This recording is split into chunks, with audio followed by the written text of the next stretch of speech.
Az óriás csukák tava. Narrátor Epres Attila. Fényképezte és rendezte Takács Péter. Producer Döme Gábor.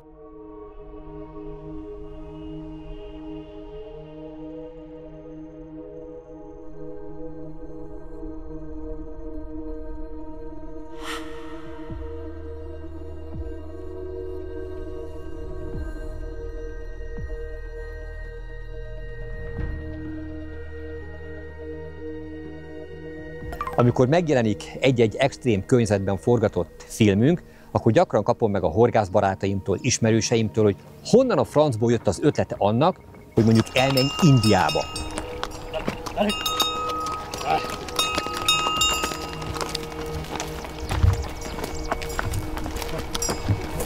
Vagy mi a francért kockáztattál, és mentél el Szurinámba, a dzsungel sűrűjébe.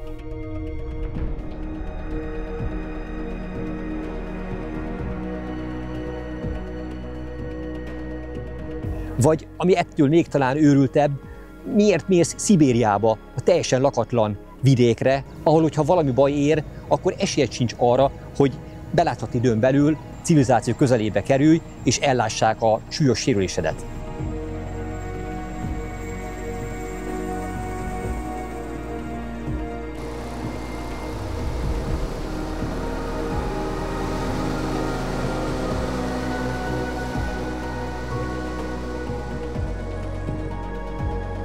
Okay guys, just in case I have to show you how to use this rifle. Never put two direction on the people, only for breath.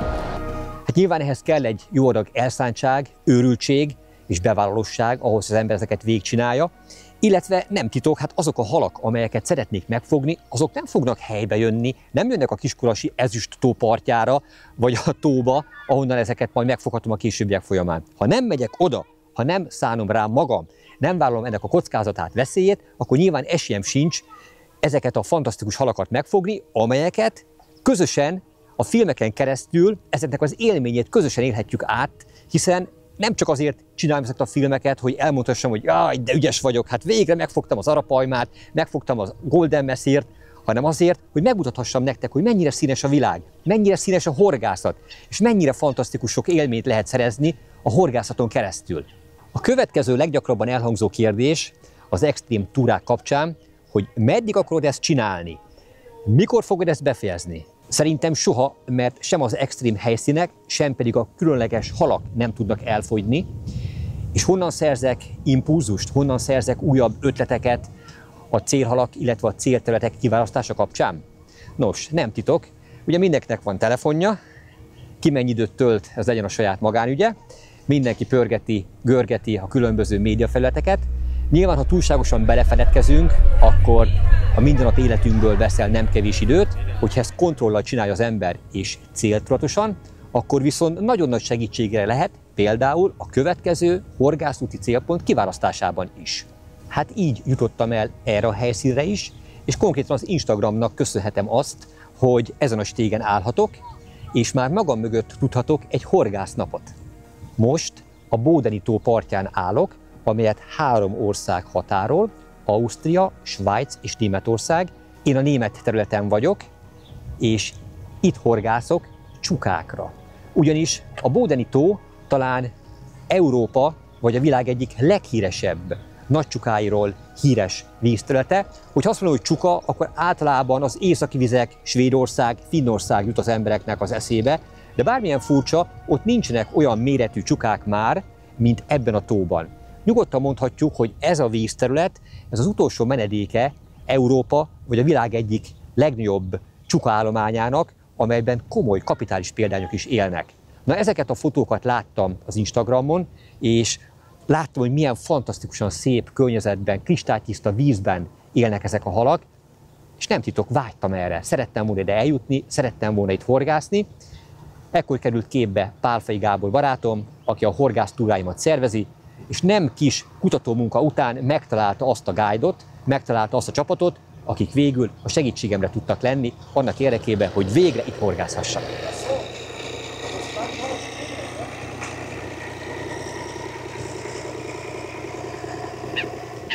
Mint korábban már mondtam, túl vagyok az első horgásznapon, és ez a vártnál sokkal jobban sikerült, ugyanis ezen a napon kétszer döntöttem meg az egyéni csuka rekordomat, és 5 szép kapitális méretű csukát tudtam a mai nap folyamán fogni, úgyhogy általában az első nap az ritkán szokott ilyen jól sikerülni, mert hát nyilvánvaló, hogy meg kell ismerkedni az adott vízterületnek a horgászati szokásaival, azokkal az eszközökkel, amelyek nem mindig állnak az ember kezére.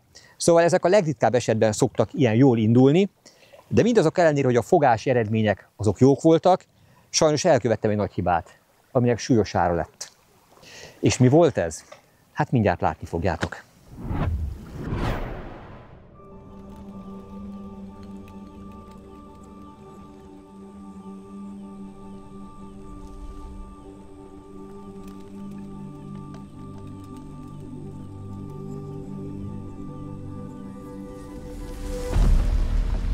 Horgászatunk helyszíne ezúttal a Bódeni-tó volt, amely Közép-Európa harmadik legnagyobb tava a Balaton és a Genfi-tó után.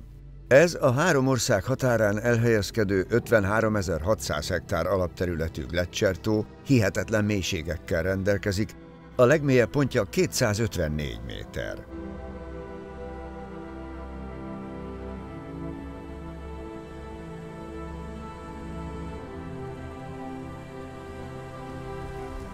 Ezen a vízen vette üldözőbe Gábor a helyi guide Stefan Förk segítségével a kapitális csukákat.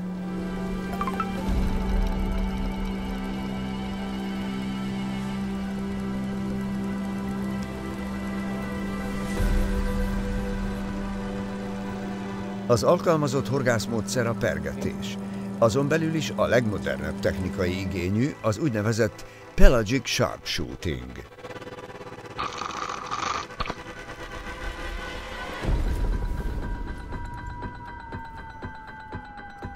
A pelagic sharpshooting kifejezés a modern horgászatban, különösen a csónakos horgászatban egy célzott, technológia alapú horgászati módszert jelent, amit elsősorban a víz közt tartózkodó ragadozó halak megfogására alkalmaznak. A horgászat során folyamatosan aktív halkeresés történik az élőképes szonárral. Ha megvan a célhal, akkor egy célzott dobással kell a lehető legpontosabban a ragadozó közelébe juttatni a csalit. A pontosság itt elengedhetetlen. Majd következhet a reakciófigyelés valós időben. No.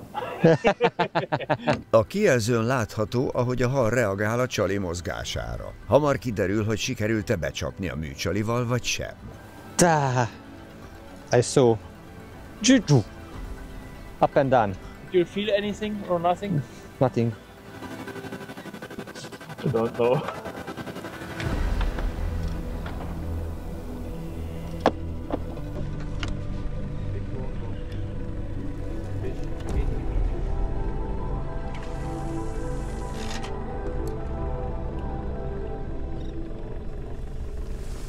Slowly, a little bit deeper. Thrill slowly. Thrill. It's coming. Thrill. Bam! Ah, it was a mountain bike. Oh, Wow! I feel. Yes. It's a very big bike. I was bad or much more. Aha, még erősebben. Okay, I understand. Itt összeért a 2 jel. Megúrt az első kapás. Okay.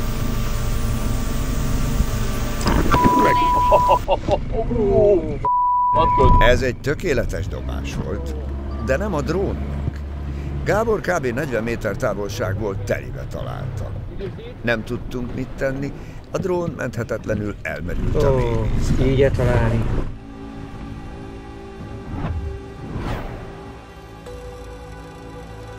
Stefan hamar talált egy újabb célpontot, így Gábor már dobta is a műcsalit a hal irányába. Feszült figyelem a szonárképernyőn, vajon reagál a csuka a műcsalira?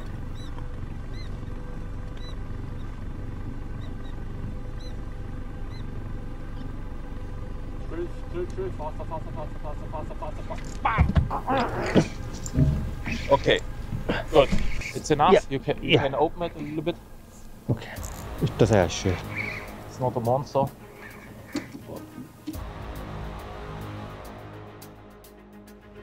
only a small pike. Small? It's big. For me it's big. Ó, de szép.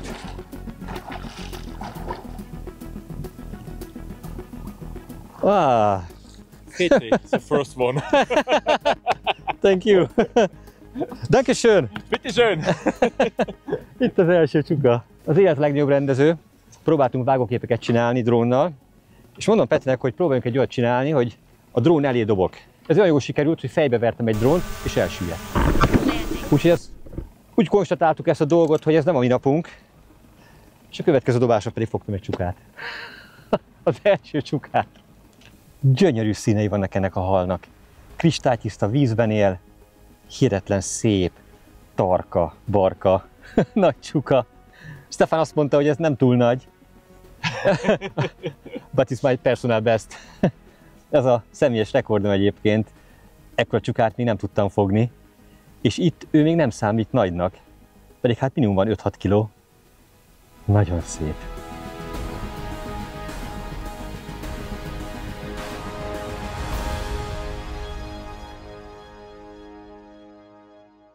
Itt van a kezemben az a gumihal, amellyel sikerült az első csukámat megfogni. Mint látjátok, ez egy nagyon szépen kidolgozott gumihal, amely úgy néz ki, mintha irdalt lenne, ezáltal még finomabb, még természethűbb a mozgása. És hát ugye nyilván itt, ahol kristálytiszta a víz, ahol minden apró finomságnak jelentősége van, kitapasztalták a helyi horgászok, hogy csak az ilyen tökéletesen megmunkált gumihalakkal lehet a nagy csukákat megfogni. Hát ez segített hozzá az első bódentavi nagy csukámhoz.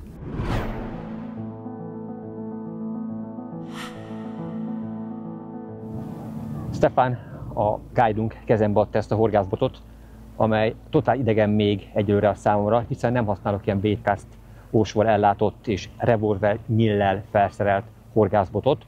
De hát ezzel a bottal, ezzel a multi orsóval sokkal könnyebb az ilyen típusú kissúlyú csalikat eldobni a megfelelő távolságba. Próbálkozom vele lelkesen. A műcsali fogósabbá tételéhez egy speciális aromát is használunk. Ez a Procure-nak, egy amerikai márkának a Trophy Valley, az ugye a süllőre kifejlesztett szupergélje. Mindjárt megszaglászom, hogy milyen ez. Hát ilyen rákos, nem halas, kellemesen büdös. Teljesen természetes aromakivonat, vagy hát gél, amellyel a műcsalikat még vonzóbbá lehet tenni.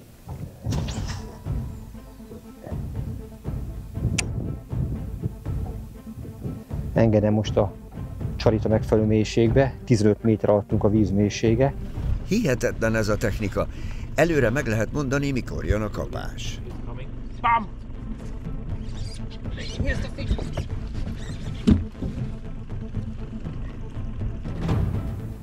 Sikerült megakasztani. Jó, egyre büszke vagyok magamra. Ez a technika nekem még nagyon új. Maga ez a multi orsó, a hozzápárosuló bot, és az a csali, egy ilyen no action csali, amit használok. Ebbe tényleg életet kell lehelni, ahhoz, hogy végül kapást lehessen elérni.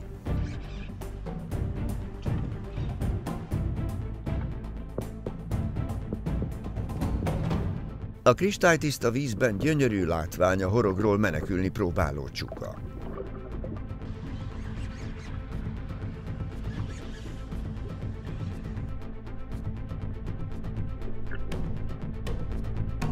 Itt van már a hatalmas csuka, feljött a víz felszínre, ezt nézzétek, milyen gyönyörű, kristálytiszta vízben tökéletesen látszódik.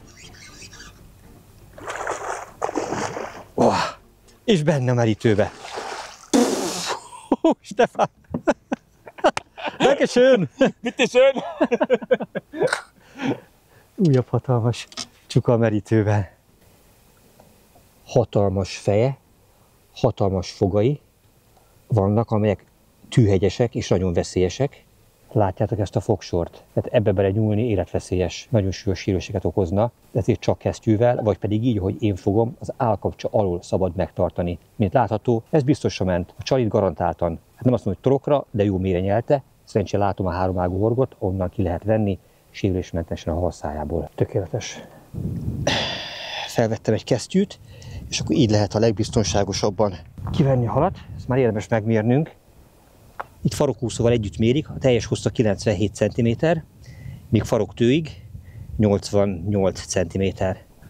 Itt van egy még nagyobb csuka, alig 10 perccel az előző hatalmas csuka kifogása után, egy teljesen más technikával. Nagyon köszönöm Stefánnak, hogy megmutatta nekem ezt, hogyan kell alkalmazni és használni. Soha nem horgáztam még így, és lám, itt az eredménye, egy közel 1 méter hosszúságú csuka. Ennek a súlya szerintem olyan 7-8 kg körül van, jó vaskos jószág. Ekkorát még tényleg soha nem fogtam. A hajó rótta a kilométereket, közben Stefán a szonárfejet forgatva pásztázza a vizet. Merre vadásznak épp a környék ragadozói. Ott van, a tűz! Szélnek szemben nem könnyű vele dobni. Aki próbálta már ezt a módszert, az tudja, hogy olyan élményt ad, amely szavakkal nehezen kifejezhető. Láthatóvá válik az eddig láthatatlan világ. Könnyebbé, hatékonyabbá válik a halfogás, de a horgász ügyessége, a megfelelő csali és annak ütemes vontatása elengedhetetlen ahhoz, hogy végül a kapás bekövetkezzen. Aj, de jó rávágás volt.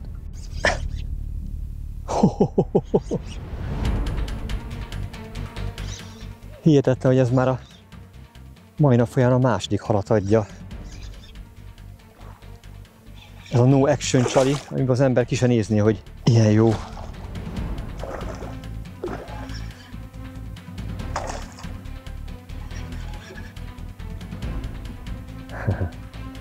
Itt a csuka. Yeah, it's very fat. Még a végén megkedvelem ezt a multiorsós horgászatot. Minden csak gyakorlás kérdése, minden megtanulható, elsajátítható, hogyha az ember kellően nyitott és érdeklődő. A kezemben az a gumihal van, amellyel a mai nap folyamán már 2 csukát sikerült fogni. Nagy valószínűség szerint ez lenne a legutolsó, amit egyébként magamtól föltennék, hiszen alapvetően a sokkal mozgékonyabb, fürgébb, látványosabb mozgást produkáló gumihalakhoz vagyunk hozzászokva, én magam is. Ez egy no action, azaz hát minimális akciót produkáló gumicsali, amelynek jóformán a vízben csak ez a villás farka és ezek a szépen kidolgozott kis úszói mozognak. Tehát maga a test az szinte meg sem mozdul, hiába rángatja, hiába mozgatja a horgász, viszont bármilyen furcsa, ezek az úszó mozgások, meg a villás faroknak a minimális mozgása elegendő arra, hogy mondjuk egy agyonveretett, agyonhorgászott, gumicsalival agyondobált vízterületen kapást tudjunk ezzel is elérni. És mint látod, az akadáshoz elegendő az, hogy az orrában van beletűzve, pontosabban ez a hátán volt, ez a háromágú horog csak kifordult belőle, illetve az alsó részén van szintén egy háromágú horog, és a 22 cm-es gumihalnak tulajdonképpen a további teljes része az horogmentes, mégis az akadás tökéletes volt. Tehát olyan agresszíven támadták meg a csukák, hogy az itt elhelyezett háromágú horgok a hal biztonságos megakasztásához pont elegendőek voltak. A horgászat metodikája a következőképpen néz ki. Itt van ez a hatalmas, majdnem balatonnyi méretű vízterület, amely ráadásul tagolt, és sokkal mélyebb. Az eddig bejárt vízterületek vagy mederszakaszok, ahol horgáztunk, sehol sem volt 10 méternél sekélyebb, sőt volt 16-18 vagy 20 métert elérő vízmélység is. Na most egy ilyen kristálytiszta és ekkora nagy víztömeget magába foglaló vízterületen csak úgy a vakvilágba dobálva halat fogni, hát persze lehet, hogy is lehet fogni, de hát a mai modern világ és technika nem erről szól. Ezért, hogy megtaláljuk a halrajokat, megtaláljuk a táplálékhalakat, amelyeket a csukák és egyéb ragadozók követnek, természetesen szonárt használunk. A legfejlettebb Garmin LiveScope-ot használjuk, és ezzel jól detektálható, jól beazonosítható, hogy a halrajok mellett hol vannak azok a ragadozók, amelyek a potenciális vágyott halaink, a nagyméretű csukák, és természetesen közéjük próbáljuk a különböző gumicsalikat beengedni, és olyan akciót kiváltani, amellyel felvejtjük a versenyt a természetes táplálékkal, és meg tudjuk őket végül fogni. Na most, ha egy dobást elhibáztam, vagy a hal láthatóan mellé fordult, úgy látom, hogy nincs több esélyem. Hiába próbálok újra rádobni, ugyanaz a csalival, garantáltan nem érek el kapást. Talán még egy dobásom van, egy másik fajta csalival, így érdemes azt lecserélni, és még egy dobást a hal közelébe dobni, hogyha egyáltalán még ott van és megvárt. Hogyha erre sincs kapás, akkor tök fölösleges tovább dobálózni, kell keresni egy másik potenciális csukát, amely talán újfent, ha jól mozgatom a gumicsalit, megfogható lesz. Nagyon tetszenek az itt használt gumicsalik, ezek szinte mindegyike ilyen kézműves termék, nagyon szépen megmunkáltak, gyönyörűen kidolgozottak, és mindig látok mindegyiken valami olyan dolgot, amely számomra szokatlan, vagy amivel még nem találkoztam.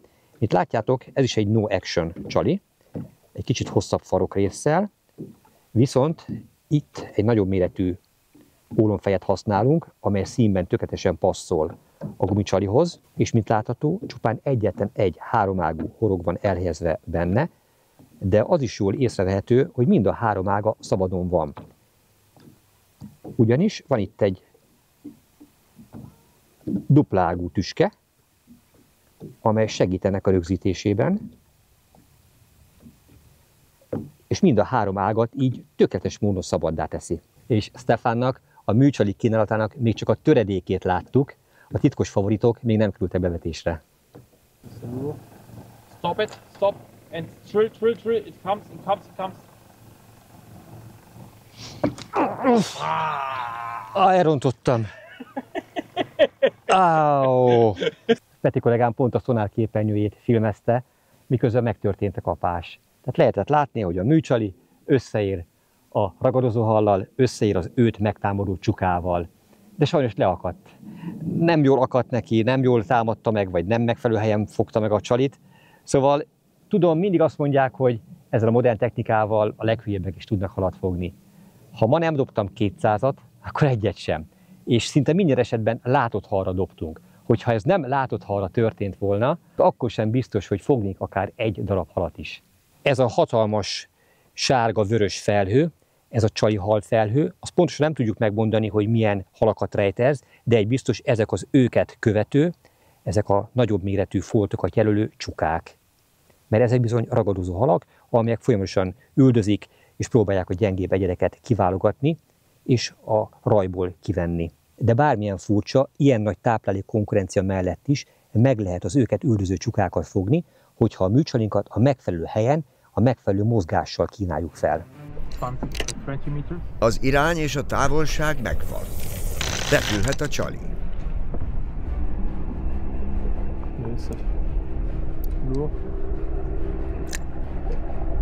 He's coming.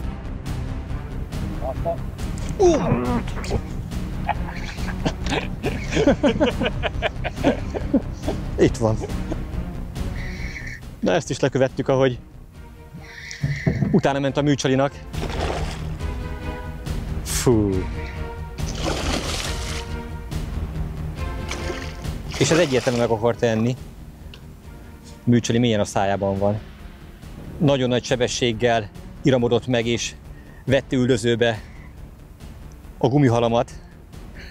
Majd kivette a bozot a kezemből, amikor rára volt és megfogta azt. Egy újabb óriás, aki már küzdött a fajtársaival, mert látszik a testén egy sérülésnyom. Ugyanis a csuka az kannibál, ezek egymást is megeszik gondolkodás nélkül. Vagy ha másiknak a territóriumára, területére téved, akkor megpróbálják egymást onnan elüldözni. Ez a csuka nem hibázott. Több méterről érzékelte, meglátta a műcsalimat, és gondolkodás nélkül rongyolt utána és kapta be. Egy nagyon érdekes látvány jelent meg a szonár kijelzőjén. Itt nem túl mély a víz, 7-8, maximum 9 méter, és ezen az úgynevezett sekélyvízi területen a horgászok kialakítottak egy olyan akadós területet, ahol hatalmas póznákat, hát ugye itt elérték az alját, 6-7-8 méter hosszú póznákat vertek le. Ezek láthatók a szonár képernyőjén, de ha belenézünk a vízbe egyébként, ezeket szabad szemmel is lehet látni. Ez egy olyan akadó tenger lett, amely egyben egy ívóterülete is az itt élő csukáknak. A halak védelme érdekében természetesen ezen a területen tilos a horgászat. A kristálytiszta vízben, ahol méterekről látja a ragadozóhal a gumicsalit, szükség van egy olyan harapásálló előkére, amely a vízben láthatatlan, de mint látható, azért ezt is az éres csukafogak megkezdik, de elharapni, átharapni nem tudják. Szóval ez a legélesebb csukafogaknak is ellen tud állni, és a vízben pedig láthatatlan.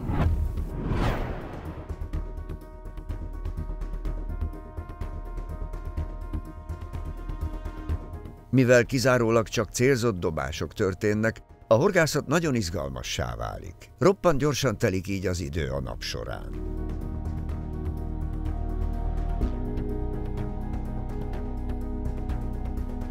Kicsavarja a kezemből a botnak a nyelét, kifordul a botnak a nyele, amikor bevágok.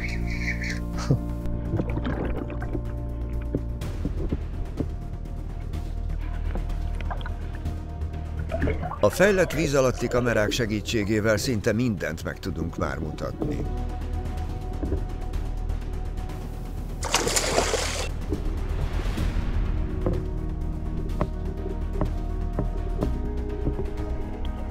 Gyönyörű és egyben félelmetes, amikor farkas szemet néz a csuka a kamerával, sőt, meg is érinti azt. Még jó, hogy nem kapta be. Nagyon durva egyébként, hogy itt a kisebbek is legalább ilyen 70 cm körüliek, és a vaskosságuk okán legalább elérik a 4-5 kg-ot. És itt ők a kisebbek. Magyarországon, hogyha valaki fog egy ilyen idézőjelbe téve kicsi csukát, az segít a főtözzel, hogy milyen szép nagyot fogott. Mennyivel más ennek a tónak a csukaállománya? Milyen szerencsések azok, akik itt élnek, és ezekre a fenséges ragadozókra horgászhatnak. A második nap gyökeresen megváltozott az időjárás az előző naphoz képest. Beborult, elkezdett esni az eső, és a szél is időnként felerősödött. De ez elvileg kedvez a csukafogásnak, és ez bizony be is jött. Guten Morgen. Good morning. Hi. Good morning.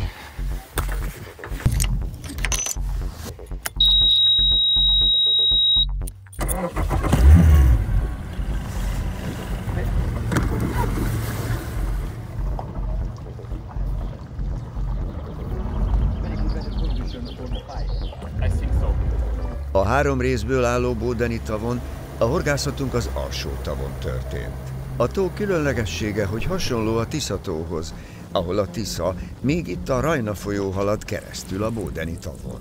Még ezen az alsó tavon is komoly távolságok vannak, így szükséges a nagy motorral felszerelt hajó, ha be akarjuk járni a területet.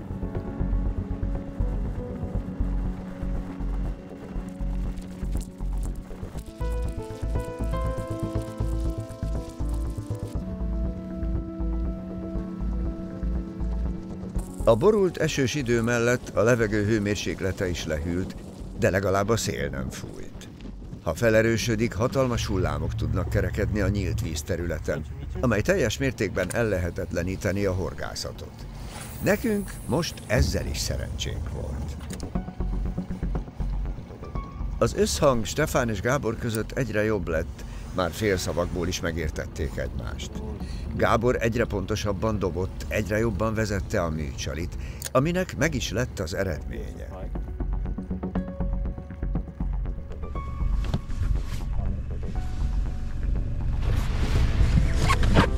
Amikor a bevágás után még a horgászbot nyele is görbül, majd a teljes teste kezd el dolgozni, az egy igazán erős és termetes csukát jelent. What's the first training fish for the day? It was very fast today. Tulajdonképpen az első értékelhető dobásom volt, és íme az eredménye. A tegnapi bemelegítő nap után már sokkal jobban érzem, hogy mit kell csinálni, és ez már az első dobásban és az első csalivezetésben megmutatkozott. www.haldorado.hu A horgászok birodalma. Mi nem ígéretet, hanem termékeket adunk. Webáruházunkban csak olyan termékeket találsz, amelyek készleten vannak, és akár azonnal postázhatók, vagy megvásárolhatók. www.haldorado.hu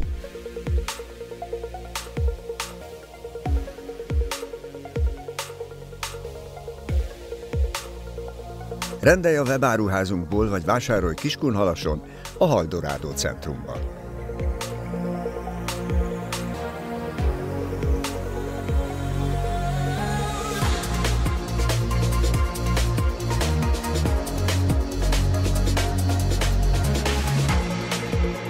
www.haldorado.hu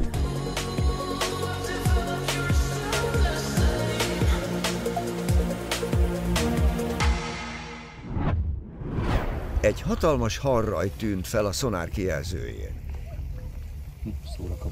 Ekkora táplálékhal mennyiséget nem hagynak figyelmen kívül a csukák. Meg is van. Itt az őrszem. Az időjárás cseppet se volt kellemesnek nevezhető. De hát mit lehet tenni? Felöltözni megfelelően és horgászni.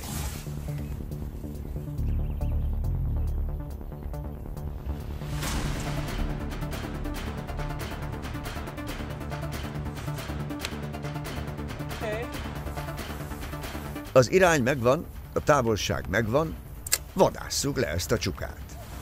Do nothing. Trill, very slow. Trill, trill, trill. He's coming.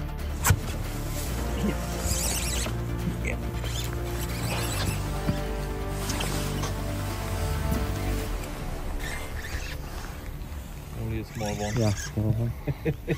Oh, baby. Oh. Milyen ugrás volt. Itt van a csalit. Itt a csalit. Ja. Bedobta. Az igen. A csali elment, a csónakba berepült, csuka meg lett. A horgászat tipikusan egy olyan tevékenység, amely folyamatosan, de egyre gyorsuló ütemben fejlődik, és gyakorta még a különböző technikákban jártas horgászok is csak kapkodják a fejüket, hogy mennyi új dolgot lehet elsajátítani, mennyi új dolgot lehet kipróbálni, amely még eredményesebbé teheti a horgászatunkat. Egy korábbi filmemben már meséltem arról, hogy talán túlságosan is gyorsan fejlődik, és vannak bizonyos technikák, módszerek, amelyek nyilvánvaló, hogy nem mindenki tetszését nyerik el, de azok, akik a sportszerű horgászathoz használják ezt fel, szerintem teljesen logikus, hogy kell, hogy nyitottak legyenek az új technikák iránt. Na most én ezen a napon nyugodtan mondhatom, hogy többet tanultam a pergetőhorgászatról, mint az elmúlt 10 évben talán összességében. És nem feltétlenül ez abban nyilvánul meg, hogy egyre magabiztosabban kezelem az eszközöket, egyre magabiztosabban dobok mondjuk egy multiplikátoros orsóval, amely előtt azért nem ritkán összegubancolódott annak a főzsinórja, hanem abban, hogy látom azt, ami eddig igazából csak olyan sejtés volt. Látom azt, hogy mi történik a halakkal. Persze horgáztam már így, hiszen forgattam erről egy filmet a balatoni harcsahorgászat során is, amikor ugye livescope-pal kerestük meg a harcsákat, és végül fogtuk meg, illetve a süllőket, de abban a sekély vízben ez nem volt ennyire látványos, mint ebben a kristálytiszta mély vízben, ahol akár a livescope-nak a sugarát ki lehet nyitni 50 méterig. De ami ettől fontosabb, hogy a teljes vízoszlopot, 12, 14, 16, 18 méter mély vizet látunk egy bizonyos sávban, és tökéletesen detektálható az, hogy a vágyott hal, jelen esetben a kapitális csukák, pontosan milyen vízmélységben vannak. Ha most megmutatom nektek ezt a drónfelvételt, ahol láttok nádast, láttok hínármezőt, láttok sekélyterületeket, és látjátok a meder közepét, vajon ti hol keresnétek a csukákat? Én gyerekkoromban, amikor nagyon sokat horgáztam csukára, kizárólag a vízidőményzettel borított területeken fogtam és kerestem a csukákat. Hiszen abban megbújva keresték a prédájukat is a ragadozó halak, és amikor az őszi-téli időszakban ez lesüllyedt, akkor is annak a környékén maradtak az alig 1 méteres vízmélységben. Na most itt, ami megdöbbentő, hogy hiába van mondjuk a hínárral, vagy egyéb vízidőményzettel borított vízterületek mélysége akár 2-3 méter mélységű is, a nagy csukák nem állnak ki, nem jönnek ki ebbe a parti sekély zónába. Csak is kizárólag a meder középső és annak legmélyebb részeit járják, de ennek oka rendkívül egyszerű, azok a táplálékhalak, amelyektől ilyen szép dagatra híztak ezek a csukák, szintén a meder középső részén tartózkodnak. Az élmény, ahogy egy műcsalival be lehet csapni egy ragadozót, semmihez sem hasonlítható. A kapása a csukának gyakorta olyan gyors és erős, hogy azt hiszi az ember, hogy a botot is kirántja mindjárt a kezéből. Mennyi esélye lehet a kiszemelt példánynak egy ilyen tökéletes ragadozóval szemben? Hát nem sok.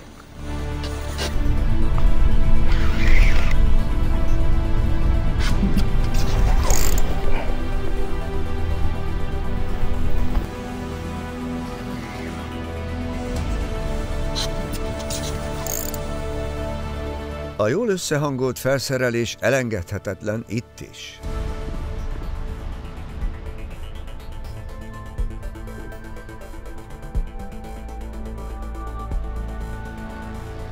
Méltatlankodik a csuka, mert rájött, hogy ragadozóból préda lett.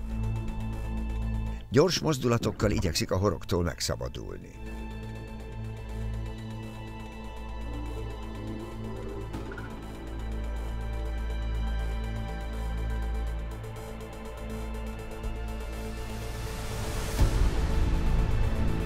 A csukafogakkal mindig vigyázni kell. Hihetetlenül élesek, hegyesek, komoly kárt tudnak tenni az ember kezében. A műcsali horgairól nem is beszélve, ezért fontos az erős kesztyű.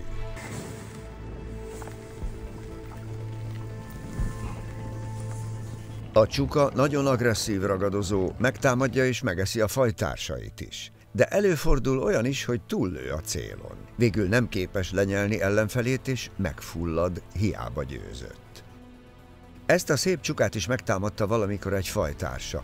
Erről tanúskodik a farokrészen látható sérülés. Brutálisak ezek hegyes fogak.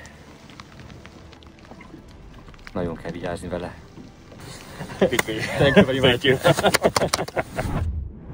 A további rendkívül tanulságos dolog, amit a mai nap folyamán a LiveScope használata során tapasztaltam, hogy a halak a legritkább esetben tartózkodnak mederfenéken. Tehát képzeljünk el egy átlagosan 16 méter mélységű vizet, és a halak döntő többsége az olyan 6, 7, 8, maximum 10 méter mélységben van. Most magamtól, hogyha ilyen vízben, ilyen vízmélységben horgásznék, akkor 100%-ig biztos, hogy a műcsalit leengedném a mederfenékre, és onnan léptetve, ilyen fűrészfogas módszerrel emelgetve próbálnám megfogni a vágyott halakat. Hát régen, amikor süllőkre és csukákra horgáztam, akkor ez nagyon működött. Na itt ez baromira nem. Meglátjuk a csukát, és nagyon fontos, hogy mindenképpen mögé kell dobni, legalább 2-3 méterrel, majd a műcsalit úgy kell elhúzni a feje felett, hogy legalább az megint csak 2-3 méterrel fölötte legyen.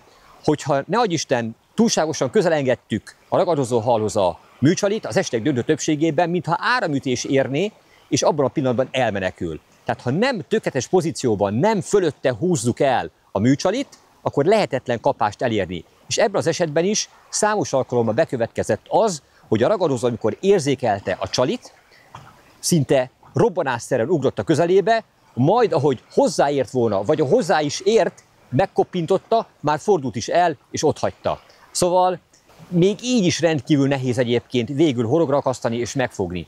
Mindamellett már hallom, szinte a fülembe cseng, és majd bizonyára a kommentek között ott lesz, hogy ez nem horgászat, ez már megint csak GPS-ítve van, ez már elveszíti a cserkelésnek a varázsát, és inkább nem horgásznék így. Biztos veszem, hogy a horgászok 99%-a, illetve e-filmet nézők is 99%-ban nem találkoztak még élőben LiveScope-pal. Tehát még ezzel a módszerrel is nagyon nehéz horogra csalni a halat. Úgyhogy a mai nap folyamán is biztos, hogy szinte kizárólag csak látott halra dobtam. Ha nem dobtam 300-at vagy 400-at, akkor egyet sem. És végül 6 darab csukát tudtam megfogni, tehát eredményesebb voltam, mint tegnap, egyel. És ezen kívül még volt további 5 akció, amikor a csuka garantáltan megérintette a horgomat, vagy meg is akasztottam. És ami a legbosszantóbb, hogy az elmúlt 2 nap legnagyobb csukája, amely biztos, hogy méter fölött volt már vastagon, rövid fárasztás után a csónak közelében távozott. Tehát még ha horogra is kerítjük, még akkor sem biztos, hogy meg tudjuk fogni. Még nyilván lehet próbálkozni a LiveScope nélkül, lehet próbálkozni a legmodernebb technika nélkül, de csak úgy azért, hogy tudjátok elhelyezni ezt a módszert és ezt a technikát ezen a tavon is. Ott bal oldalt Ausztria van, velem szemben Svájc, és én pedig egy német területen állok most ebben a pillanatban. Most itt elindulunk, a part előtt egy olyan 10-15 méterig még lelátunk az aljára, sekélyvizet látunk, majd utána meredeken kezd letörni, és a már korábban említett 14, 16, 18, 20 méteres mélységeket eléri a meder, de a Bódeni tó legmélyebb része az meghaladja a 100 métert. Szóval lehet próbálkozni, meg hát láttam is, hogy próbálkoznak hagyományos módszerekkel horgászok. Nem mi horgáztunk kizárólag csak ezen a területen, ebben a zónában, és természetesen beszélgettünk a horgászokkal. Szerintem nem nehéz kitalálni, hogy mit fogtak. Azok, akik nem használnak ilyen módszert, nulla darab halat. Pedig hát valószínűleg nem először próbálkoznak. Egy újabb tökéletes dobás, tökéletes helyen történő csalivezetés, ami végül egy erőteljes és egyértelmű csukakapásban teljesedett ki.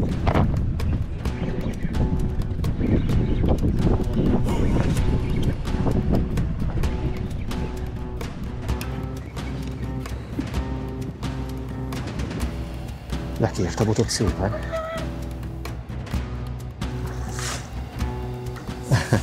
Not too big, but strong. Strong.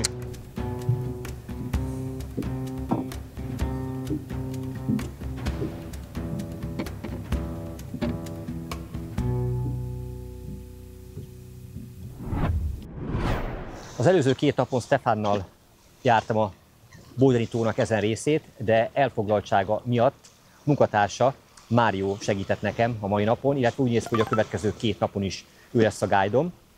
De ő is egy nagyon képzett és a tavat jól ismerő fiatalember, őrült fanatikus horgász. Szóval a mai nap vele voltam, vele horgáztam, és nagyon jól indult már egyébként a horgászatom. De hogyha röviden össze kellene foglalni, hogy mi az, ami a harmadik napot jellemezte, az 2 olyan fontos tanulság, amely mindenképpen hasznos a csukahorgászatban, főleg az ilyen típusú vizeken. Az első az az, hogy a kapitális méretű csukák horgászatában nem lehet olyan nagyméretű csalit szerintem feltenni, amit végül meg ne támadnának. Sőt, valószínűleg az igazán nagyokat az átlagos horgászatban meghökkentőnek tűnő méretű műcsalikkal lehet majd megfogni. Így bátran nyúltam ezen a horgászaton már a 25 cm hosszúságú gumihalakhoz, és bizony azok adták a legszebb és legnagyobb csukákat. Mário tökéletes iránymutatásainak köszönhetően gyorsan megérkezett az első kapitális csuka. Minden a helyén volt. Jó távolságon landolt a műcsali, megfelelő mélységben sikerült a hal mellé engedni azt, a csuka érdeklődő volt, sőt, miután beazonosította a prédát, nem tétovázott, azonnal támadásba lendült. Majd bum, bekövetkezett a kapás. Hogy a bevágás során a csontos csukaszájba a tűéles fogak közé be lehessen a horgot húzni, szoros fékre van szükség. De a sikeres akasztás után ki kell azt lazítani, különben elveszíthetjük a halat. Sőt, egy igazán erős kapitális egyed akár el is tépheti a zsinórunkat. A mai naptól a guide-unk, a mellettem látható fiatalember Mário lesz. Ő segít a horgászatomban, és lám ő is profi, hiszen alig, hogy elhagytuk a kikötőt, nem sokra rá sikerült ezt a szép csukát megfogni. Thank you for your help. Good start. Please. We catch a big one. Yeah. We would like to catch a bigger one. I hope so. A másik hasznos tanulsága ennek a mai napi horgászatnak, hogy tulajdonképpen, ha a csuka nem lesből támad, mind ahogy azt klasszikus módon megszoktuk, hanem nyílt vízen kergeti a prédáját, akkor mindösszesen egy olyan dobás van, amelyet, hogyha kimozdítottuk a tartózkodási helyéből, hogyha utána iramodott a csalinak, és hogyha nem tudtuk ezzel az egy dobással végül kapásra ingerelni, akkor utána hiába dobálunk rá, esélytelen a megfogása. A tó és környezete minden időszakban lebilincselő látványt nyújt.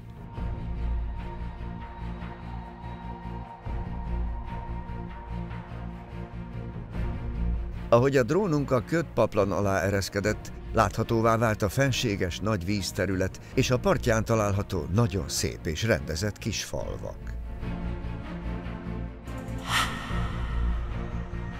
A modern technika miatt olyan információkat is látunk, amiről ha a szonár nem lenne, nem is tudnánk. Csak tekernénk monoton a csalit, mit sem sejtve arról, hogy tucat csuka nézte meg aznap a csalinkat. De a technika sem mindenható. Jól látható a szonár kijelzőjén, ahogy a csuka a műcsali után iramodik, de a kapás mégsem következett be. Ebből a horgász semmit sem érzékel, hiszen a csalit meg sem érinti a ragadozó. Valamiért gyanussá vált számára, ezért fordult el tőle. Mário nagyon rutinos, tapasztalt horgász, de mozdulatai mindent elárulnak. Ő sem érti, hogy miért nem következett be a kapás. Látszólag minden tökéletes volt, de mégsem. Rendkívül idegőrlő és sokszor bosszantó, hogy tökéletesen látom a szonár kijelzőjén a csukát. Tökéletes pozícióban 2-3 méterre mögé dobom, majd a megfelelő sávban fölötte elvezetem. Jól reagálja le, utána indul, sőt, meg is támadja, érzem a koppintást, majd bevágok és semmi.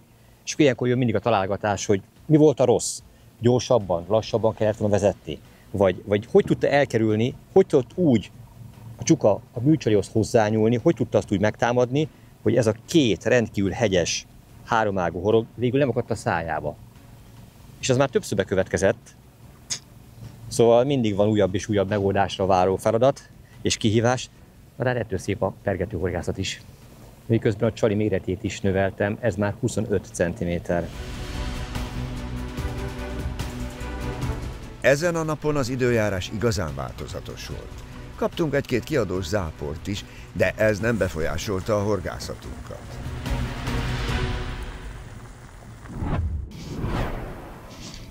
Oh, come. Here. Now szílel úr. And hook. Yes. Come on. Big fish. Big fish. Next. We will see. I am looking. Fönt van a vízfelszínen már.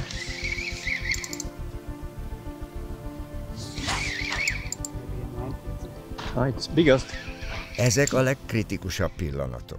Látszólag jól akadt a horog, de a csuka kőkemény szájában ez soha nem lehet biztos.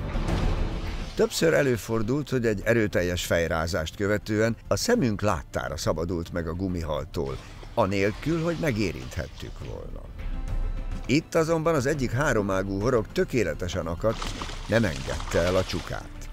De mindig körültekintően, óvatosan szabad csak megfogni és horgot eltávolítani. Látva a sokadik szép nagy csukát, gondolom sokakban felmerül, hogy ja, hát nagyon könnyű ezeket a gyönyörű ragadozó halakat a modern technika segítségével megfogni.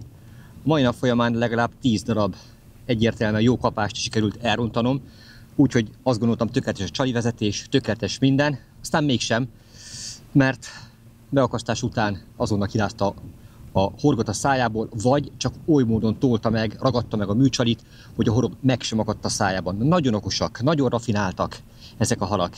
Tehát tényleg minden trükköt be kell még így is vetni, hogy végül ilyen szép halat lehessen fogni. Ez a livescope-os szonoras horgászat és halkeresés nekem egyébként a fejlámpával való világítást idézi elő, olyan, mintha a sötétben egyébként az ember felkapcsol egy fejlámpát, és azzal pásztázza a vizet. Nyilván az ember, hogyha kellően tájékozott és rendkívül jól ismeri az adott vízterületet, vagy az adott erdőt, akkor tök sötétben is kitalál, és van esélye arra, hogy hazataláljon. De azért mennyivel könnyebb mondjuk egy fejlámpával megvilágítva, látva azt, hogy hol kell a fák között elmenni, végül hazatalálni. Na most ugye mi nem hazatalálni akarunk, hanem a halakat akarjuk megtalálni, ennek a segítségével meg is találjuk. Azok a halak, tehát már a mozgásában egyébként lehet látni, hogy végül melyik hal lesz megfogható vagy megakasztható, azok a halak, amelyek akár több méter mélyről, 3-4-5 méter mélységből is érzékelve a műcsalit nagy sebességgel rontanak rá, azok szinte kivétel nélkül mind beakasztásra kerülnek. Azok, amelyek csak is szépen lassan odaúsznak, megnézik, körbekerülik, azok soha nincsenek meg a horgon. Most is berúgtam mögé, itt a műcsalim, itt a csuka, és próbálom felette úgy elhúzni, hogy végül az érdeklődését kiváltsam. Jön, lássátok, követi, és semmi. Ez jól látszott, hogy érzékelte, felkeltette a figyelmét, utána indult, megnézte, és ott hagyta. Valamiért gyanúsnak vélte ezt a kis picike gumihalat a maga 25 cm-ével.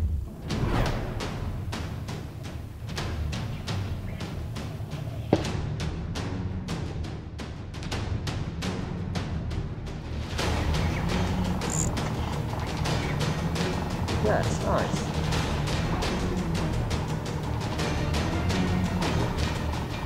Ó, de szép.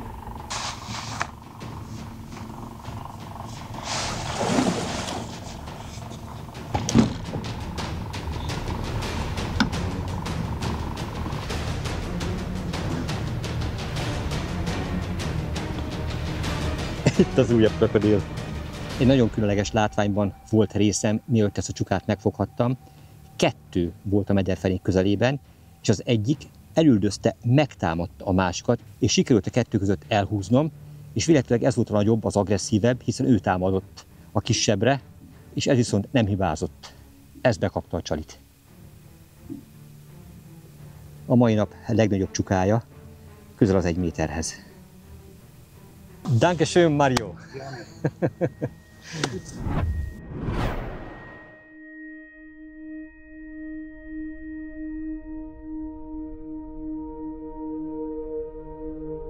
A Bodeni alsó-tó horgászatunk helyszíne egy nyugodtabb, az átlagostól sekélyebb területe a tórendszernek. Természeti és kulturális értékekben gazdag része a Bodeni tónak, ideális hely pihenésre, kirándulásra, horgászatra és a történelmi látnivalók felfedezésére.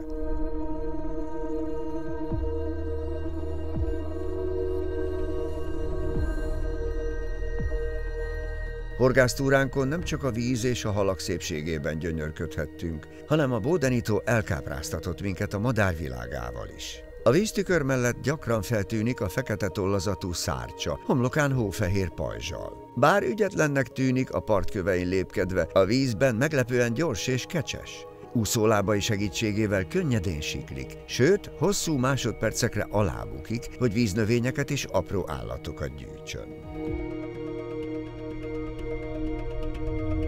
És itt vannak a tó királyi lakói, a büszke hattyúk.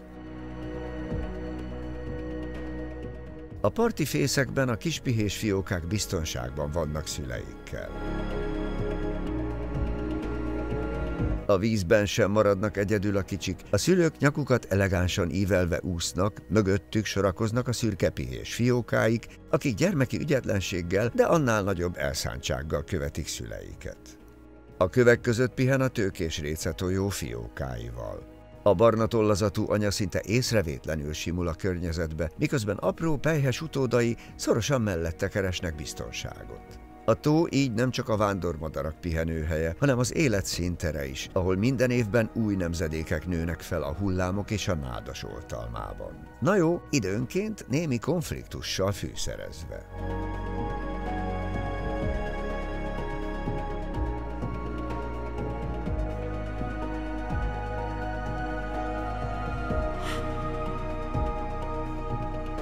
A negyedik nap egy igazán nagy, ez szó szerint értendő meglepetést tartogatott Gábor számára. A tó legnagyobbra megnövő ragadozója döntött úgy, hogy levadásza az előtte elúszó műcsalit.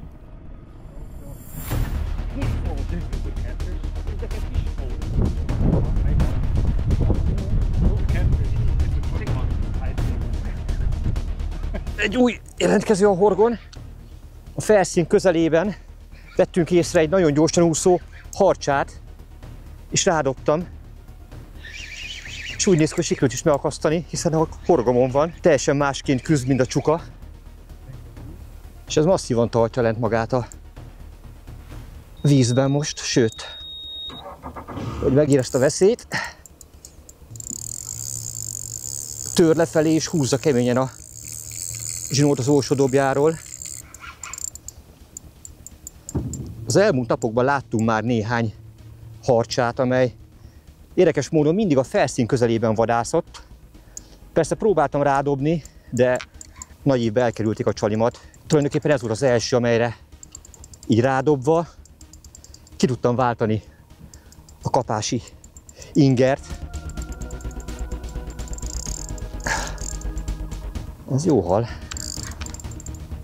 Hatalmasokat bólint a botnak a vége, hogy a farkával veri a zsinort, és forgódik a mélyben. A Bodeni tóban egyébként élnek ugye hatalmas csukák, mint ahogy ezt eddig már megtapasztalhattam. Élnek gyönyörű süllők és harcsák. A legnagyobb ragadozó a tápláléklánc csúcsán a harcsa áll. Mekkora te jóságos ég! Feljött az előbb, hatalmasat csapott a farkával a víztetőre, jelezvén, hogy ő még bizony nem akar kijönni. Itt kígyózik, forgolódik a csónak alatt.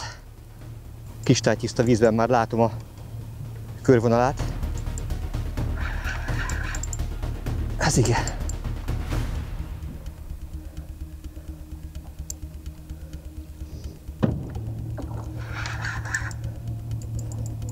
Hú, mekkora! De szép látvány! Nem gondoltam, hogy ilyen hatalmasak ezek a harcsák. szonárképernyője nem tűntek ilyen nagynak. Hát most élőben nézhetem meg. Mekkora vagy, babám!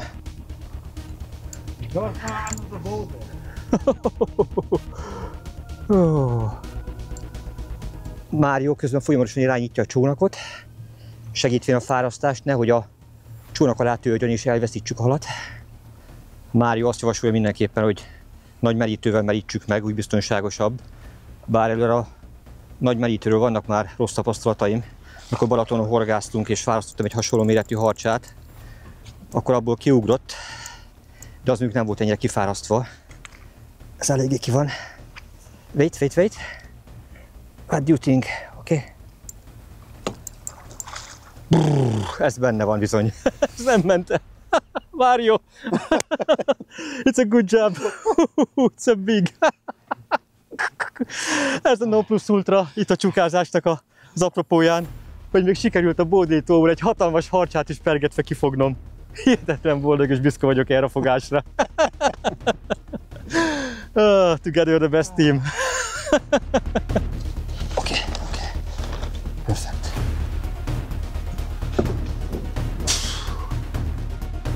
Ez a gumicsarja. Remeg a kezem. Ezt hazaviszem. Ezt a gumicsarit otthon is ki fogom próbálni. Ez 100%. Ez nagyon jól működik. Így van ez a hihetetlenül szép színekben pompázó Bowden-tavi harcsa. Ez is hihetetlenül vaskos, kövér, jól megtermett példány. Szerintem a hasonló méretű, közel 2 méteres magyarországi harcsák nem ilyen dagadtak, mint ő. Látszik, hogy van neki is tápláléka bőségesen. És amit megtanultam, ez egy hímharcsa. Itt a mellúszó felső sugara, amikor ki van így keményedve, és ez a későbbiek folyamán, amikor használni fogja, ez egyébként ilyen ráspolyszerű lesz. Ezzel válja ki az odut, vagy azt az ívóhelyet, ahova majd az ikrás harcsákat várja. Ahogy az oldalára billentem, akkor látszódik, hogy milyen vaskos, milyen szép kövér harcsa.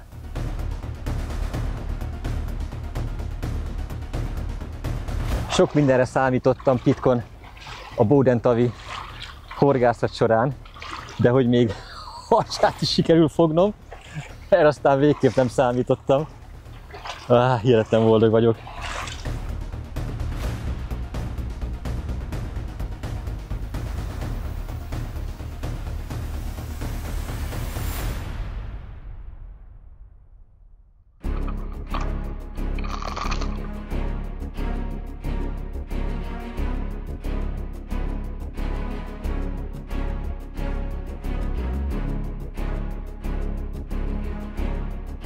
Egyre jobban összeállt ez a horgászat Gábor számára.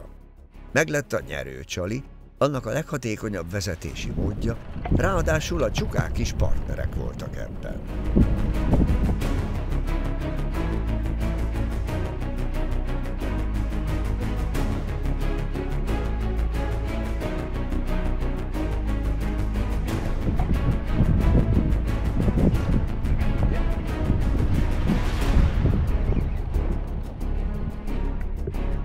Ezt a csukát sem kímélte egyik fajtársa. Vagy talán egy kormorán csípett bele ilyen csúnyán. A hátán látható csúnya sebet a kegyetlen víz alatti lét során gyűjtötte be. Ő túlélte ezt, de a természet gyakorta nem kegyelmez. A gyengékből táplálék, az erősekből vadász lesz.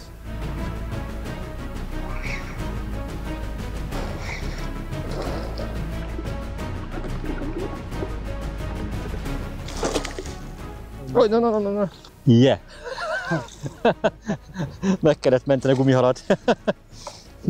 Ez már túl sok halat adott ahhoz, hogy elveszítsük.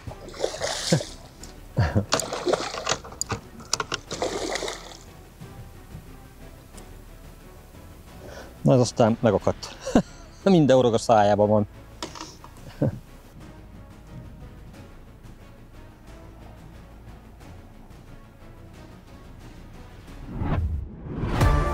Látogass el Dél-Magyarország egyik legkedveltebb horgászparkjába, az Ezüst-tó horgászcentrumba. Az igényesen kialakított területen 45 horgászállás várja a horgászni vágyókat, ami horgászversenyek megrendezésére is alkalmas. Az élmény és a halfogás garantált.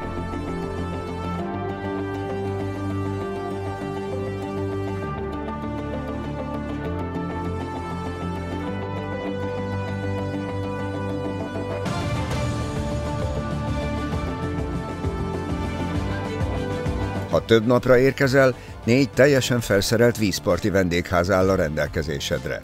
Csak kilépsz az ajtón, és már horgászhatsz is.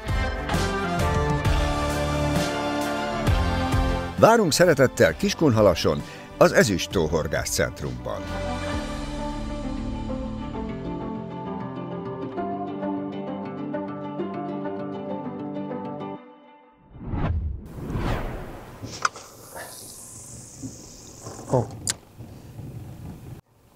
A mai napon délután 2 órakor kezdtünk hozzá a horgászathoz. A Mário azt javasolta, hogy próbáljunk bele majd a késő estébe, sőt az éjszakába. Hát ha a sötét az, ami igazán változást hozhat, és még nagyobb csukákat tudunk fogni. De ami megdöbbentő a mai nap folyamán, hogy ez alatt a rövid időszak alatt 2 óráján horgászom. Talán már több szép csukát sikerült fognom, és azt gondolom, hogy mostanra éreztem rá, mostanra jöttem rá arra, hogy hogyan lehet az inaktív, de a csali iránt érdeklődő csukákat végül kapásra bírni. A tegnapi nap folyamán volt a csúcs, amikor körülbelül 10 olyan támadásom volt, amely során egyértelműen látszott, hogy a hal a műcsali után iramodott, sőt, még meg is pöccintette, meg is érintette, vagy akár a horog valamelyik ágára ráakadt, de rövid választás után távozott. Tehát egyszerűen nem volt jó az akasztás, nem rabolt rá kellő intenzitással, nem volt elég határozott a csuka, és a mai nap folyamán annyit változtattam, hogy amikor a megfelelő vízmélységbe leengedem a műcsalit, ami ugye minimálisan a csuka felett 2 méterre legyen, majd egészen lassan elkezdem húzni felette, majd ahogy látszik, hogy a csuka észreveszi, érzékeli, majd utána fordul, akkor onnantól kezdve folyamatosan gyorsuló mozgással kezdem el tekerni a műcsalit. Nem őrült módon, hanem csak egyre gyorsabban és gyorsabban kezdem ezt tekerni, és ez a metodika, ez a csalivezetési mód a mai nap folyamán nagyon bejött. Talán ez az a csalivezetési mód, amikor elhiszi a csuka azt, hogy a sérült, vonagló kishal egyre nagyobb tempóban próbál meg előle elmenekülni, és hogyha nem iramodik utána, hogyha nem fogja meg rendesen, nem támadja meg erőből, akkor akár el is veszítheti.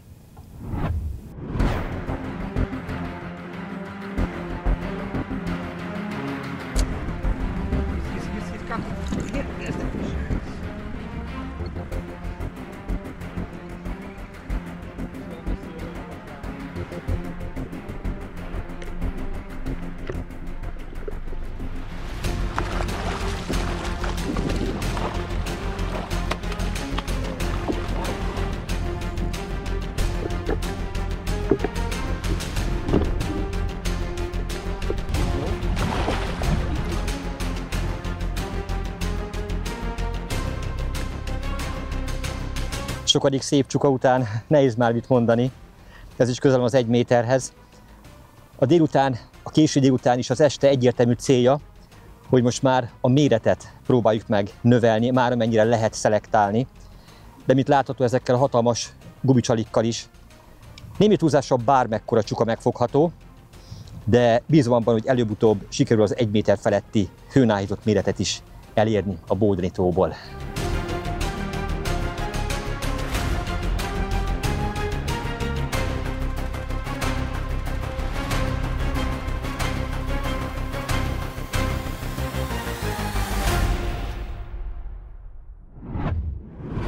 A 4. nap összefoglalóját az utolsó horgásznap reggelén láthatjátok, ugyanis most már 6 órakor a vízen voltunk, alig aludtunk egyébként az éjszaka.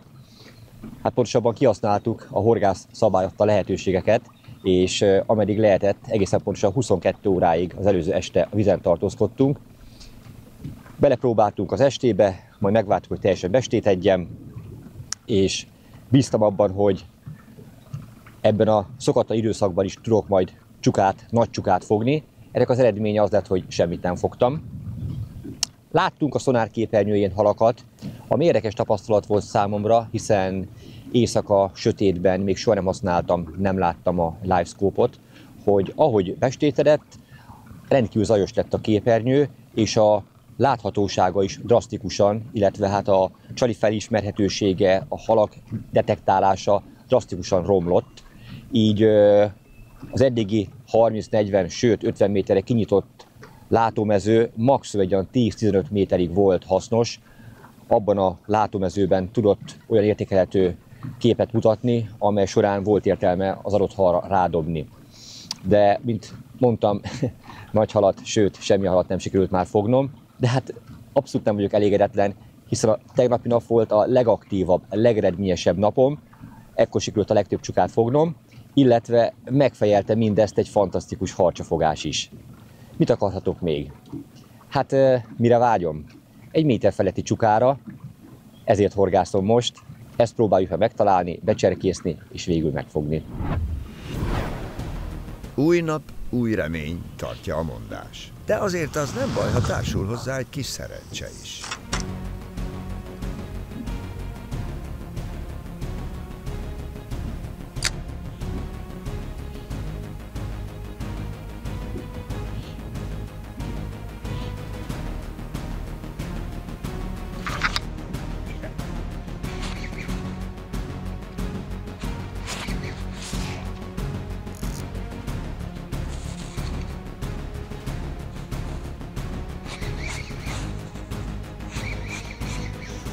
Ez gyors volt a második dobásra. Sikerült megakasztanom az első reggeli csukámat. Most már nagyon összeállt minden. Nagyon jó érzékkel és pontos célzással tudom a csalit a megfelelő helyre bejuttatni. Tökéletesen érzem a csali vezetésének a ritmusát. És sikerül megakasztanom a halakat. Big. Yeah.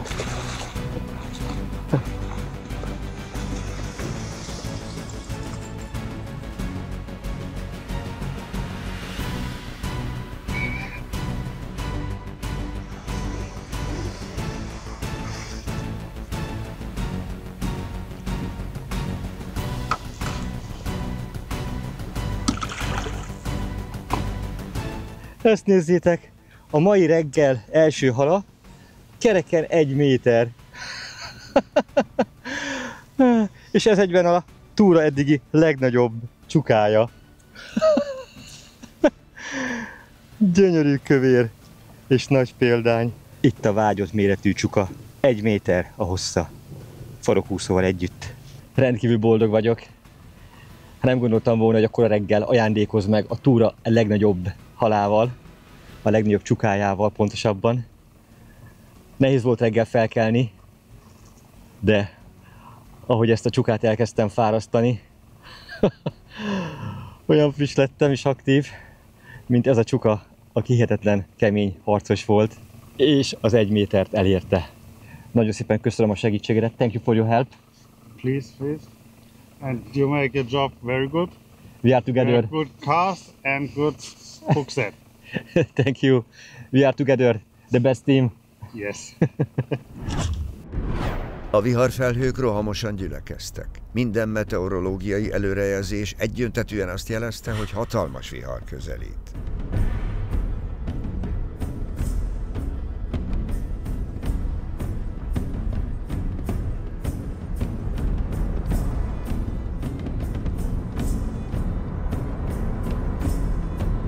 Vajon mennyi időnk van még, hogy biztonságosan horgásszunk? A vihar szele is lassan megérkezett. Csak még egy dobást, aztán induljunk. Csak még egyet hadd dobjak.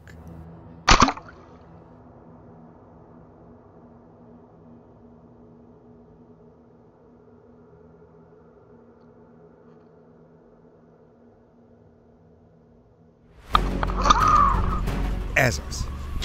Ezért a halért jöttünk ide. Ez jó hal lesz, ez kemény harcos.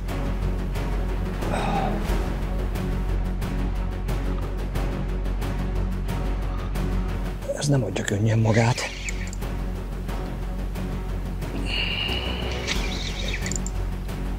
Na talán majd most.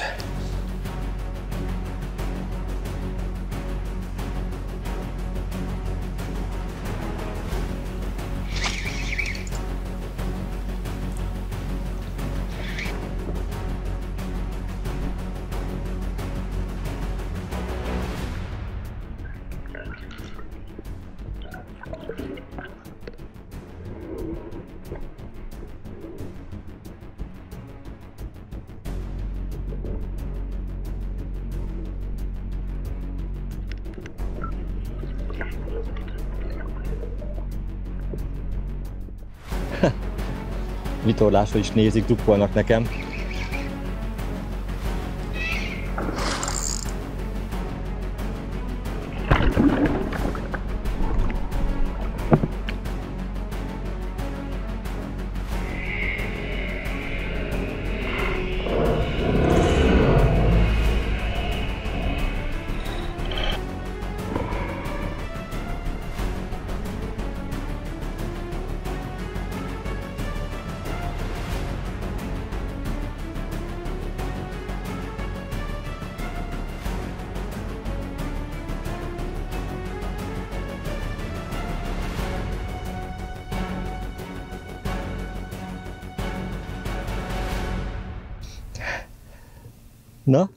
Na, hát ez már karcolja a 101 cm-t. Hát ez egy csoda ez a víz, csoda ez a Bódenitó és ennek a csuka állománya. De az is hihetetlen, hogy az utolsó nap reggelén, mintha a halak is éreznék azt, hogy már nem sok van hátra a túrából, megszántak, és ezen a reggelen már a második méter körüli, illetve ez az első csuka, amit eddigi horgász pályafutásom során megfoghattam, amely hossza meghaladta az 1 métert. Igaz, csak 1 centiméterrel, de méter fölött van. Lényegesen vaskosabb, még kövérebb, mint a korábbi példány. Súlyát tekintve biztos, hogy legalább 1 kilóval nehezebb. Hatalmas, széles fej, izmos, erős test jellemzi ezt a gyönyörű példányt. Tökéletes befejezés ennek a túrának. Horgásztúrám záró napján korán kezdtünk, de sajnos ugyanilyen korán be is kellett fejezni a horgászatot. Dél körül már lejöttünk a vízről, ugyanis egy hatalmas zivatar és egy vele együtt érkező rendkívül erőteljes szél tulajdonképpen lehetetlenné tette a horgászatot, olyan szinten felkorbácsolta a tó vizét, hogy az veszélyessé vált. Hasonlóképpen, mint a Balatonon, most már tudom, itt is van viharjelző szolgálat, itt is vannak villogó fények, amely a közelgő veszélyre és a rendkívül erőteljes hullámzásra figyelmeztetnek. Na most a guide-unk egyértelmű, hogy a mindannyiunk érdekében nem kockáztatott, és kiadta a parancsot délben, hogy bizony el kell hagynunk a vizet.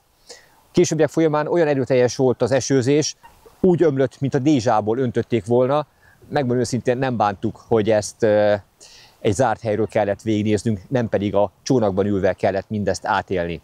No de ez mind nem számít, hiszen maga a túra pedig az annyira hasznos, annyira impulzív, és annyira sok új élményt és tapasztalatot tartogatott, amiért nyugodtan mondhatom, hogy még legalább 5 napot szívesen horgásznék itt, mert a pergető horgászatot már menet közben is többször mondtam, újra kellett értelmeznem, és egy csomó dolgot újra kellett tanulnom, látva és használva a modern technikát.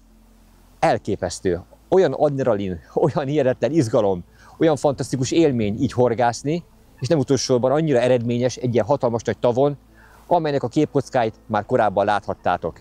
Többször sikerült megdöntenem egyéni csukarekordomat, és fogtam ráadásul egy hatalmas nagy harcsát is pergetve. Kellettől több? A figyelmes nézőknek azonban bizonyára feltűnt egy dolog, amelyet joggal hiányolhatnak a filmemből, hiszen eddig tulajdonképpen minden filmemben láthatták ezt, találkozhattak vele, ez pedig nem más, mint a halak visszaengedése. Miért nem láthattatok ilyen képkockákat? Hát azért, mert Németországban a halak visszaengedése szigorúan tilos. Még egyszer mondom, a kifogott halakat nem lehet visszaengedni, sőt, a kifogás után le kell bunkózni, meg kell őket ölni.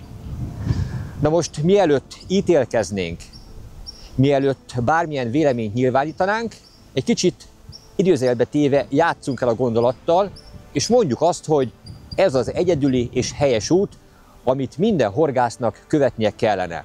Ugyanis mi fejletlen kelet-európaiak alapvetően a fejlett nyugat-európai társadalmat követjük, és az ő általuk elért eredményeket, illetve szabályokat próbáljuk meg mi lekövetni. Na de mielőtt ebbe belemélyednék, azért gondoljunk bele abba, hogyha ez az egyedüli és helyes út, hogyha valóban ez a követendő példa, akkor Németországot miért nem követi a környező összes többi nyugat-európai fejlett civilizáció? Konkrétan miért nem találkozunk hasonló szabályokkal Hollandiában, Angliában, Franciaországban, ahol a horgászat még magasabb szinten van? Nyugodtan mondhatjuk, hogy a sportszerű horgászat bölcsője Anglia. Többször voltam már ott, horgáztam már ott is, filmet is forgattam erről, és határozottan emlékszem rá, hogy az egyik horgásztúrám alkalmával a tóparton egy gyülekező csapatot láttam. Házigazdám akkor Fábián Árpád volt, és kérdeztem Árpádot, hogy ez a csapat mire készül. És ő arról mesélt, hogy ezek az emberek csak is azután horgászhatnak csukára, miután letettek egy olyan speciális vizsgát, amely feljogosítja őket arra, hogy tudnak a csukával bánni. Magyarul a kifogott csukából ki tudják úgy venni akár a háromágú horgot, hogy az nem sérül meg, és a későbbiek folyamán vissza tudják engedni. Hogyha ez a vizsga a rendelkezésükre áll, hogyha ezt a tanfolyamot elsajátították, csak is utána horgászhatnak csukára. Tehát ott Angliában, vagy az előbb említett nyugat-európai országokban fel sem merül az, hogy ilyen gyönyörű kapitális csukákat, mint amiket ebben a filmben láthattatok, meg kell ölni. Az is kérdés egyébként, hogy ez a szabály Németországban mennyire életszerű. Mennyire értenek ezzel egyet a horgászok, illetve betartják-e?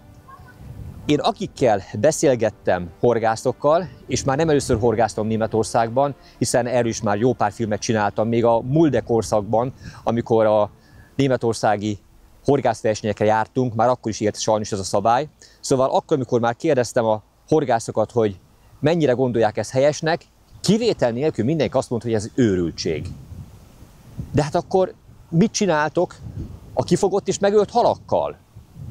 Na most kapaszkodjatok meg, erre a válasz az esetek döntő többségében az, hogy én nem fogyasztok édesvízi halat, hiszen Németországnak van tengere, illetve a megölt halat azt általában kidobom. Persze nyilvánvaló, ez nem jelenti azt, hogy mindenki így tesz, jó néhányan elfogyasztják, de az esetek döntő többségében a horgászat végeredménye, a zsákmány az így végzi. Akkor megkérdezem, mi értelme volt ennek a szabálynak? Amit ráadásul még azzal sújtanak, hogy ha valaki ezt nem tartja be, vagy ne adj Isten nyilvánosság előtt mutatja be, hogy a kifogott halat visszaengedi, akkor halanként akár 5000 eurós büntetéssel is sújthatják az elkövetőt. Ha ezt a gondolatmenetet folytatjuk, akkor joggal merülhet fel a kérdés, hogyha a horgászok döntő többsége nem ért egyet ezzel a szabállyal, de mégis rákényszerítették, akkor miért hagyták ezt, vagy miért nem tesznek ez ellen? Na most az, hogy egy horgász azt mondja, hogy neki ez nem tetszik, ő nem ért ezzel egyet, ő nem akarja ezt betartani, van az a magyar mondás, hogy egy fecske nem csinál nyarat. Azért tudták ezt bevezetni, azért tudták a horgászokra ezt ráerőszakolni, mert van egy olyan szövetségük, amely tulajdonképpen egy gittegylet. A Német Sporthorgász Szövetség, hogyha kellően erős érdekvédelmi szervezet lenne, akkor nem hagyta volna, hogy közel 3 millió horgászra a sötétzöldek egy ilyen értelmetlen szabályt ráerőszakoljanak. Ami szintén elgondolkodtató és komoly aggályokat vet fel, hogy ez a halbőség egy ilyen szabályrendszer mellett meddig tartható fent. Szóval, hogyha minden halat meg kell ölni, és ezt minden horgász betartja, és azt el kell ugye vinni, a vízrendszerből ki kell venni, akkor meddig tartható fent mondjuk a Bódeni tónak ez a fantasztikus csuka állománya. Mint tudjuk, nincs az a mennyiség, ami el ne fogyna. És erre a világ számos pontján tudtam már intő példát mutatni, a filmjeimen keresztül bemutatni. Legutoljára, ami felötlik bennem, az Vietnámban, a Mekong deltájában, amikor horgáztam. Ugye 9 ágra szakadt szét a Mekong folyó, 9 Duna méretű folyó ömlik bele a dél-kínai tengerbe, és hihetetlen, hogy azt a hatalmas nagy folyót is le lehet nullázni. Arról nem is beszélve, hogy a legnagyobb halakat lehetetlen pótolni. Tehát ennek a tónak is a törzsállományát, hogyha kiírtják, azt nem lehet egyik évről másikra újra visszatelepíteni. Ezek a méter feletti csukák, ezek nem 2 évesek, ezek legalább 10 éve itt kergetik a fehérhalakat vagy a zsákmányhalakat a Bódeni tóban, és annak köszönhetően nőttek ilyen nagyra. Szóval, ha ezek mind eltűnnek, akkor miért jönnek ide majd a horgászok? Az üres vizet szűrni? Hát szó nem lehet erről. De hogy valami pozitív példával is éljek, és ezt a példát otthonról, Magyarországról hozom, az a Balaton esete, amely körülbelül méretét tekintve hasonló, illetve kicsivel nagyobb, mint a Bódeni tó. Na most nagyon sok filmem készült már ott is, folyamatosan nyomon lehet követni a Balatonnak az életét, fejlődését, halállományát. Szári Zsolttal, a Balatoni Hallgazdálkodási Nonprofit Zrt. vezérigazgatójával folytatott beszélgetésem során, a legutolsó tavaszi horgászatom alkalmával ő mesélt arról, hogy 10 év ezelőtt amikor ugye megszűnt a természetes vízi halászat, megszűnt a balatoni halászat, majd ugye elkezdték céltudatosan védeni a tó törzsállományát, elsősorban pontyokat és a süllőket. 10 év alatt olyan szinten felerősödött annak a hatalmas tónak is a halállománya, amely európai hírűvé tette. Most némi túlzással minden héten horogra akad egy 30 kg feletti ponty, vagy foghatnak az odaérkező pergető horgászok 10 kg feletti süllőket. Na most, ha nem lennének ezek a szigorú szabályok, amelyek az ottani halállományt is védik, ilyen méretű halak megfogására nem lenne esélyünk. De ez a dinamikus fejlődés és a halállomány nyomon követhető erősödése, fejlődése nem csak a Balatonra, hanem minden magyarországi természetes nagy vízünkre és horgászegyesületi tavunkra is egyformán igaz.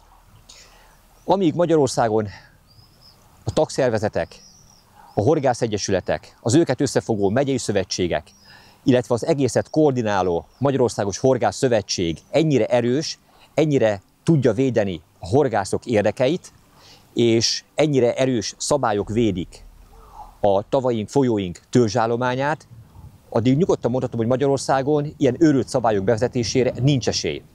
Ha ez az egység, ha ez az összefogás és ez az erő megszűnik, akkor sajnos ránk is ráerőszakolhatják a nyugat-európai szabályokat, és otthon is az egyre hangosabb zöldek bizony a horgászatot jelentős mértékben korlátozhatják. Tudom, hogy ez egy nagyon érzékeny és kényes téma, amelyről azért tartottam fontosnak ennyire részletesen beszélni e film végén, mert jelen pillanatban nem vagyunk még ennek érintettjei, de sajnos a jövőben lehetünk. Viszont mindenképpen érdekel a véleményetek, mindenképpen érdekel, hogy ti mit gondoltok mindenről, mi lehet a jó irány, hogyan tudjuk megvédeni vizeink halállományát, hogyan tudjuk megvédeni a törzsállományt, de hogyan tudjuk kiszolgálni a halfogyasztókat is egyben, mert ugye nagyon fontos, hogy én nem a halfogyasztás és a halelvitel ellen ágálok, hiszen Magyarországon is lehet elvinni halat a szabályozott keretek között, de hogyan lehet olyan szabályokat alkotni a jövőben, amely mindenkinek megfelel. Tudom, hogy egy kicsit meseszerű és utopisztikus mindez, mert olyan, hogy mindenkinek jól legyen, ilyen nincs. De mégis törekedni kell arra, hogy valóban a lehető legtöbb ember érdekeit szolgálják a szabályok, és ne erőltethessenek ránk olyan dolgot, mint ami itt Németországban történt. Érdekel a véleményetek? Kérem szépen e film alatt írjátok le kommentben. És ha tetszett ez a film, akkor iratkozzatok fel a csatornánkra, nyomjatok egy lájkot, és találkozunk a legközelebbi horgászkalandom során. Az óriás csukák tava. Narrátor Epres Attila. Fényképezte és rendezte Takács Péter. Producer Döme Gábor. Utazásunkat ezúttal is az Adventure Fishing utazási iroda szervezte. Köszönet érte Pálfai Gábornak.